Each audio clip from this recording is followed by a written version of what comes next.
Hi, I'm Bill Metzger with the Animal Health Department at Envision. Today I'd like to talk a little bit about summer beef nutrition and beef cattle.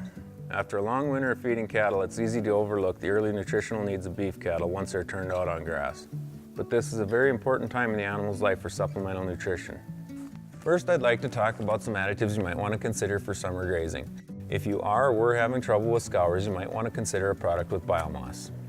If you are looking for a fly control program, you might want to consider adding Altosid to your mineral. Altosid is an IGR or internal growth regulator. Once ingested, it is passed through the animal and stays in the manure and does not allow the larvae to hatch in the manure, therefore cutting down on the amount of mature flies later in the season. If you want to use an IGR product, it is important to plan ahead.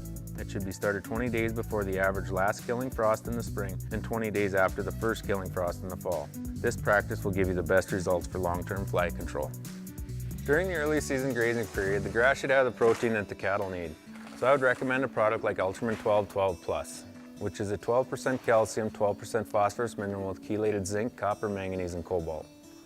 In early summer, cows are reaching peak lactation, therefore increasing nutritional demands. It's also when you're trying to get cows bred back, so you want to make sure the cow has everything it needs to prevent early season abortions. By feeding quality mineral, you can increase the cow's immune system and keep her healthy during early pregnancy.